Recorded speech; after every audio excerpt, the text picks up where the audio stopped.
Olá! Sabe como é que aquelas pesquisas de opinião conseguem dizer o que um país inteiro está pensando, mas falando só com umas poucas mil pessoas? Ou então, como que um serviço de streaming acerta em cheio na recomendação de um filme? Pois é, hoje a gente vai mergulhar na lógica por trás disso tudo. Vamos entender direitinho como uma simples curiosidade vira informação de verdade. Olha só nosso roteiro de hoje, bem direto. A gente começa com uma pergunta daquelas, bem grande. Depois, vamos entender a diferença entre olhar para o todo ou só para uma parte. Aí a gente vai investigar as pistas que se coleta no caminho e no final, claro, juntar tudo. Bora lá? Então, como eu disse, tudo começa com uma grande questão. E para a gente entender como se chega numa resposta, nada melhor que um cenário do nosso dia a dia, bem prático. Essa é a pergunta de US$ 1 milhão, né? Pensa bem, dá para entrevistar cada morador de uma cidade? Ou cada cliente de uma empresa gigante? Na maioria das vezes, não. Simplesmente não dá. E aí, como é que se faz para ter essas respostas? E aqui que entra o nosso exemplo, que vai guiar a gente. Imagina só, uma diretora de escola, super bem intencionada, querendo planejar uma atividade nova, mas ela tem um desafio enorme. Como é que ela vai ouvir o que os alunos querem de um jeito que funcione? Não dá para ela sair parando um por um no corredor, né? Seria uma loucura. Bom, a solução para o problema da nossa diretora passa por duas palavrinhas, que são, assim, a base de tudo no mundo dos dados. Entender o que elas significam é o primeiro grande passo. A primeira palavra é população. E, tira da cabeça a ideia de que é só sobre gente num país. Em estatística, população é o grupo inteiro que a gente quer estudar, o universo completo. No caso da nossa diretora, a população dela são todos os alunos da escola, sem tirar nem pôr. Simples, né? Beleza. Mas como falar com a população inteira, com todos os alunos? É quase impossível. Aí entra a nossa segunda palavra mágica, a amostra. Pensa nela como uma fatia do bolo, sabe? Um pedacinho menor, mais fácil de lidar, que representa o bolo todo. É a saída inteligente para um problema que parecia gigante. E essa analogia aqui é perfeita para entender isso. Pensa em cozinhar uma sopa. Para saber se o sal tá bom, ninguém precisa tomar a panela inteira, certo? Uma colherada já resolve. Essa colherada é a sua amostra. A panela de sopa é a população. Com a pesquisa da diretora, a lógica é exatamente a mesma. No nosso exemplo, então, a diretora definiu o tamanho da colherada dela. Ela escolheu, de forma aleatória, 200 alunos para conversar. Esses 200 alunos são a amostra da pesquisa dela. Ok, então a diretora já sabe com quem ela vai falar. Mas, e o que ela vai perguntar? O que ela quer saber? É aí que entram as pistas que ela precisa coletar. E essas pistas têm um nome: variáveis.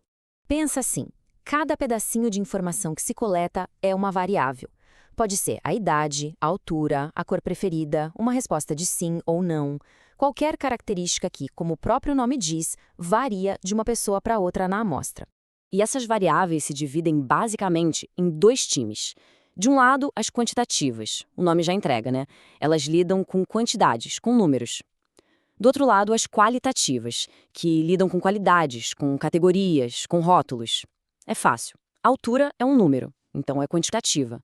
Bairro onde a pessoa mora é um nome, uma categoria, então é qualitativa. E dá pra gente ir um pouquinho mais fundo.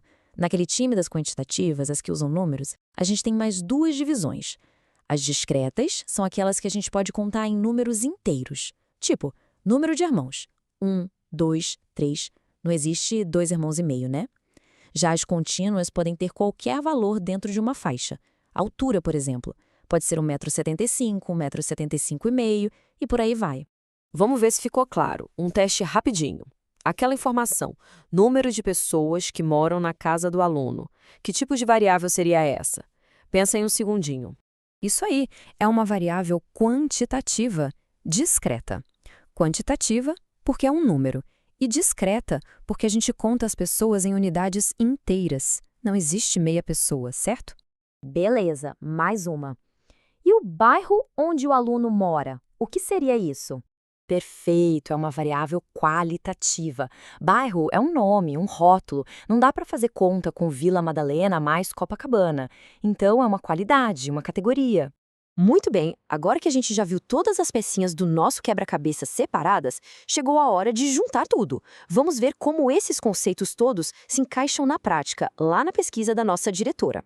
E essa tabela aqui organiza tudo de um jeito bem visual. Olha só, a altura é um número que pode ser quebrado em pedacinhos, então é quantitativa contínua. O número de pessoas na casa é um número inteiro, contado, quantitativa discreta. Já o bairro onde a pessoa mora e o nível de escolaridade dos pais são categorias, são qualidades, portanto qualitativas. E aqui está o pulo do gato. O objetivo de todo esse trabalho, de definir população, pegar uma amostra, medir as variáveis, é um só: conseguir tirar conclusões sobre o grupo grandão, a população, olhando só para um pedacinho dele, a amostra. A diretora não quer a opinião só daqueles 200 alunos. Ela quer ter uma boa ideia do que a escola inteira pensa, usando aqueles 200 como um espelho. Então, a grande ideia é essa: população, amostra, variáveis. Isso não é só papo de livro de estatística, não. São, na verdade, os blocos de construção, as ferramentas que a gente usa para transformar uma curiosidade, uma pergunta, em conhecimento de verdade, seja numa escola, numa empresa ou numa pesquisa científica super complexa. E para fechar, fica aqui uma reflexão. Pensa no dia a dia. O número de horas de sono, o que se comeu no café da manhã, o tempo no trânsito, o humor que a gente sente. A nossa vida é cheia de variáveis, o tempo todo. A pergunta que fica é: quais delas contam a história do nosso dia? Quais explicam a nossa realidade? Vale a pena pensar nisso.